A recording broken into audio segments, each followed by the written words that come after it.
Bapak Tere itu dia naik Gunung Ciremai, kemudian bawa anak tiri. Nah kebetulan di situ anaknya dibunuh. Hutan larangan itu ya biasanya kalau pendaki masuk situ biasanya kesasar. Menurut para pendaki itu ada pernah melihat semacam.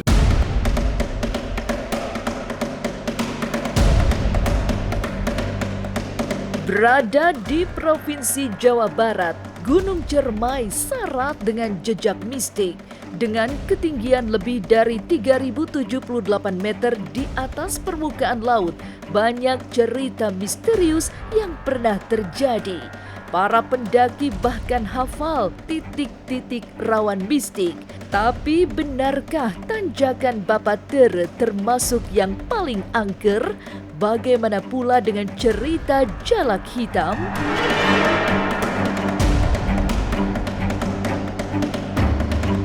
Jangan dulu berlalu, masih akan banyak keganjilan terjadi di sini. Dan jangan lupa subscribe, like, share, dan komen agar tak ada yang terasa ganjil di sekitar Anda.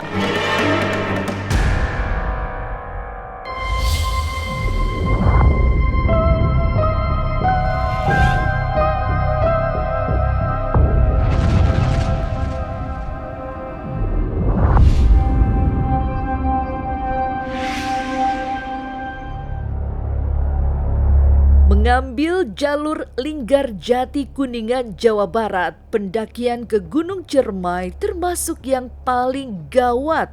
Sebab selain menjadi jalur paling terjal, banyak cerita di luar akal sehat yang bisa menyertai para pendaki.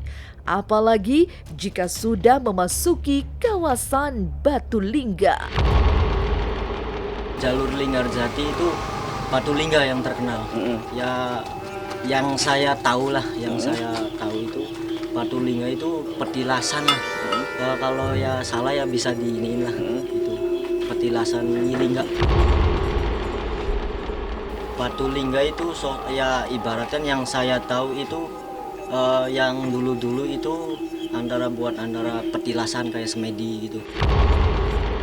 Cuman saya sendiri ngelihat cewek duduk dilingkarin kayak sosok macan dua, tapi teman saya itu yang satunya itu tidak bisa ngelihat. Cuma mas aja? Cuman saya aja yang bisa ngelihat. Bukan tiba-tiba hilang, paling saya senterin biar supaya teman saya itu tahu bahwa di situ ada sosok perempuan yang duduk dan dilingkarin sama macan. Ternyata teman saya itu tidak melihat, cuman adanya batu aja. Hawanya nggak enak aja gitu bang, merinding atau perasaan ada yang ngeliatin kayak saya pernah diceritain sama teman saya bang, dia diikutin sama cewek cantik.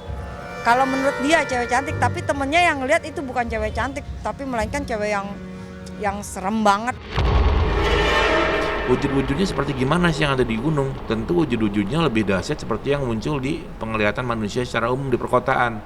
Kalau kita bicara di gunung, banyak wujud-wujud yang lebih mengarah pada wujud alam semesta. Kita akan melihat wujud-wujud binatang-binatang yang kadang-kadang besar luar biasa. Misalnya di tengah-tengah danau, ikan mas, kok ikan masnya segede gajah atau segede apa. Tapi dicari hari tertentu nggak kelihatan. Tapi kalau malam Jumat kok tiba-tiba ada. Kok ada di danau X ada ular yang gede banget. Hari biasa nggak ada, hari tertentu ada. Kurang lebih hal-hal seperti itu. Lebih pada kekuatan-kekuatan alam. Ada wujud manusia yang tinggi besarnya nggak kelihatan, cuma kelihatan kalau kita berdiri cuma kelihatan jempolnya aja misalnya. Nah hal-hal seperti inilah yang seringkali terlihat dan tampak di pegunungan. Jalur Linggarjati di Kabupaten Kuningan juga menyimpan cerita tentang tanjakan Bapak Tere yang sangat legendaris. Ini termasuk jalur tengkorak karena sangat terjal, meski bagi pendaki kadang memberi tantangan tersendiri. Kalau Bapak Tere mah itu tanjakan paling ya afdol lah buat para pendaki. Lumayan tinggi, itu tanjakan itu terjal, rumit lah ibaratnya bagi. Sebelum kita mulai mendakian di Bapak Tere itu paling saya istirahat dulu antara 5 menit buat menambah stamina lah. Gunung Cermai yang syarat cerita mistik juga berhias kisah tentang burung jalak misterius. Tidak usah takut jika bertemu binatang misterius ini, karena sejatinya bisa menjadi petunjuk arah. Kalau jalak itu ibaratkan sama kayak menunjukkan jalan. Kalau tawon itu ibaratkan bagi pendaki yang pemula itu pasti ngerubungin semua, nyamperin lah ibaratnya. Itu nyamperin ya, itu mah wajar lah bagi pendaki yang baru pertama kali. Saya juga pernah ngalamin. Pas mendaki, pas mulai masukin hutan itu pasti yang namanya tawon hitam ya sebangsa tawon lah. Itu nyamperin, ngelilingin. Katanya mitosnya itu jangan sampai diusir, biarin aja, itu mah nggak ganggu. Paling kita briefing dulu antara ya dalam hati baca-baca, terusan ya jangan sampai kita melihat sesuatu itu jangan sampai diceritakan lah sama teman-temannya itu. Paling diceritanya itu pasti di bawah. Mendaki Gunung Cermai tidak boleh sembarangan, apalagi bagi yang baru pertama kali menuju gunung yang sering disebut atapnya Jawa Barat itu. Dari pos pertama di Cibunar, semestinya melakukan ritual tertentu jika ingin selamat.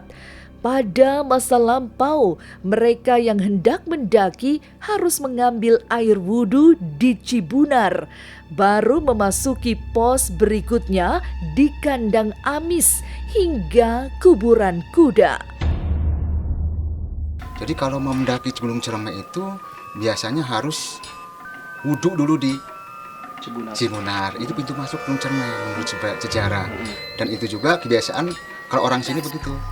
Kalau pendaki, terutama pendaki baru itu biasanya itu minta izin dulu di Cibunar. Nah, kemudian ke pos Kondang Amis. Pos Kondang Amis itu kalau di sini adalah pos 3 ya, pos 3. Itu terkenal juga ada namanya itu banyak kebun kondang di situ. Kemudian ke pos 4-nya adalah pos kuburan kuda. Kuburan kuda itu ceritanya pada zaman Belanda itu dulu kan pernah ada yang nanam kopi, namanya kopi gunung. Kalau enggak kopi buhun, kalau di sini namanya kopi buhun. Itu pada saat zaman Belanda itu nanam kopi di sana. Nah, kemudian dia kan bawa kuda. Nah, kudanya meninggal di sana. Gitu.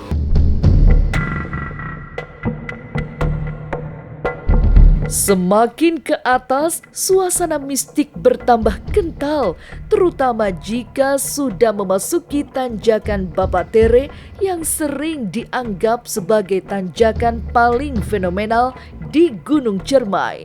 Setelah melewati tanjakan Bapatere, suasana angker kian pekat menuju Batu Lingga. Jadi, berhati-hatilah. Ke atasnya lagi ada yang namanya Bapatere. Bapatere juga ada ceritanya. Nah, Bapatere itu pernah kata orang dulu itu bahwa dia naik Gunung Cermai, kemudian bawa anak tiri. Nah, kebetulan di situ anaknya dibunuh. Kemudian naik lagi ke Batu Lingga. Batu Lingga itu sebetulnya lingga itu artinya linggih. Kalau bahasa Sunda linggih, perlinggihan, singgah. Jadi tempat pertemuan para wali. Makanya Batu Lingga itu sebetulnya batu yang dikeramatkan menurut sejarah dan terutama orang-orang sini. Bahkan kalau dulu mah kalau mendaki ya, terutama mendaki baru itu biasanya di Lingga itu, di Batu Lingga itu suka sawer segala macam. Kalau enggak bawa tek-tek, tahu enggak tek-tek? Tek-tek itu semacam sirih, buah sirih. Itu terutama pendaki baru. Makanya kalau di sini orang sini tuh pendaki itu benar-benar dijaga tingkah lakunya, ucapannya itu. Karena terbukti karena itu. Terus ke atas lagi namanya Pengasinan. Pengasinan itu tempat terakhirnya base camp pendakian. Itu terakhir, tidak boleh naik ke atas. Karena apa? Karena naik ke atas ke puncak itu anginnya kencang, makanya para pendaki itu paling tinggi pendakian itu di Pengasinan. Sebelum meninggalkan pos Batu Lingga yang keramat, berucap dalam hati doa keselamatan sebab kawasan ini termasuk yang paling wingit. Dari sinilah biasanya para pendaki akan mendengarkan suara gamelan yang sangat misterius. Banyak yang meyakini suara gamelan ini bisa menyesatkan pendaki. Kadang-kadang kalau misalkan pagi gitu subuh ya, ada suara gamelan, ada suara ayam berkokok, itu ada di sana. Itu di daerah Batulingga. Nggak tahu, pokoknya di daerah situ aja, daerah situ aja kedengaran ada suara gamelan klasik gitu. Jadi menurut orang-orang ya yang zaman dulu ya, karena kan saya kan penerusnya begitu zaman sekarang. Jadi di sana itu suara-suara itu terutama di hutan larangan. Hutan larangan itu ya biasanya kalau pendaki masuk situ biasanya pasti kesasar. Jadi dari situ memang terlarang sekali. Ada yang namanya hutan larangan, itu daerah Batulingga. Makhluk-makhluk astral ini ingin membuat kamuflasenya. Kalau dari suara gamelan memang itu identik dengan suasana horor atau suasana yang memang berbalut dengan dunia jin. Mereka ini ingin menunjukkan eksistensinya agar mereka diakui. Terletak di Kabupaten Kuningan dan Majalengka, Jawa Barat, Gunung Cermai memang menjadi favorit para pendaki. Dan jalur Linggarjati memberi tantangan tersendiri karena tidak mudah dilewati, meski jalur ini yang paling pendek dari puncak Cermai. Pernah menjadi tempat berkumpulnya Wali Songo, menjadikan Gunung Cermai dikeramatkan. Gunung Cermai kan sebetulnya kata zaman dulu itu kan gunung suci karena apa? Karena dulu tuh pada zaman dulu menurut sejarah itu bahwa Cermai itu pernah disinggahi, pernah dilalui oleh 9 Wali Songo itu. Makanya ya agak mistis-mistis sedikit lah untuk Cermai gitu. Bahkan di setiap pos juga itu ada cerita-ceritanya lah. Pendaki-pendaki senior paham bagaimana berlaku di Gunung Cermai. Mereka tidak berani sembarangan mendaki, harus membawa niat bersih atau justru akan mengalami hal buruk jika niatnya tidak baik. Kemudian usahakan menjauh dari pos Bapatere jika tidak ingin diganggu oleh suara-suara menakutkan. Ya sering ya, kita dulu kan makanya kalau mendaki, kalau mengasih tahu sama para pendaki bahwa kalau bisa, kalau base camp itu di atas Bapatere, paling tidak di Batulingga ke atas lah. Karena kalau misalkan di pos Pamerangan sampai Bapatere itu rawan sekali, terutama rawan suara-suara yang anak kecil, terus kemudian suara-suara harimau suka ada, terus suara orang-orang memanggil, terus ya lain-lain lah. Bahkan menurut para pendaki itu ada pernah melihat semacam pocong. Kalau kita niatnya baik, niatnya bersih ya, sebetulnya aman. Yang terpenting adalah kita menghormati, terus kemudian sopan terhadap lingkungan, sebetulnya aman. Terus kita tidak ceroboh di sana gitu. Pokoknya tidak boleh merusak apa yang ada di Gunung Cermai. Itu sebetulnya aman gitu. Tapi kalau memang dia niatnya nggak baik, ya itu langsung aja ada kesurupan misalnya.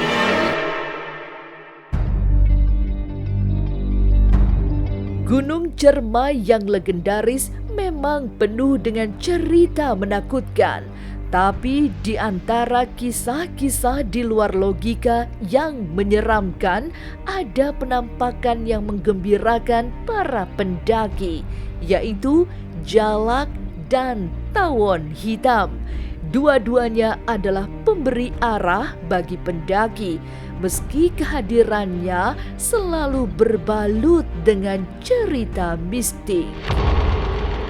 Nah itu jelas itu mah. Jalak itu dari zaman dulu. Jadi kita kalau naik pasti ketemu jalak hitam itu. Dulu satu pasang. Nah satunya itu ada yang bunuh pendaki. Tinggal satu. Jadi jalak hitam itu biasanya penunjuk jalan. Jangan disakitin dia itu. Itu sebetulnya tunjuk buat kita, buat para pendaki. Warna hitam juga masih ada. Itu gimana mitos ininya? Sama aja. Jadi tawon hitam itu kadang-kadang ada, kadang-kadang enggak. Jadi tidak setiap saya naik atau para pendaki. Tapi kalau jalak hitam itu setiap naik pasti ketemu sama jalak hitam. Makanya di sini dibutuhkan bahwa orang yang naik gunung itu tidak boleh asal ngomong. Jangan ngomong sembarangan, suka-sukanya. Karena kita di sana harus saling menghormati bahwa kita masuki areal yang lebih banyak alam halusnya dibanding manusianya. Paling tidak dengan saling menghormati bisa menyelamatkan dia dari gangguan-gangguan yang ada di sana. Mendaki gunung bukan sekedar aktivitas alam, karena ada sisi-sisi lain yang tak boleh diabaikan. Tidak selalu sisi misteri, tapi inilah saatnya kecintaan pada alam ditakar. Inilah ganjil yang akan menguak berbagai misteri di alam nyata dan tak kasat mata. Sampai jumpa pada episode selanjutnya dengan kisah-kisah ganjil setiap hari Senin, Kamis, dan Jumat pukul 5 sore. Tapi sebelumnya, jangan lupa subscribe, like, share, dan komen agar tak ada yang terasa ganjil di sekitar Anda.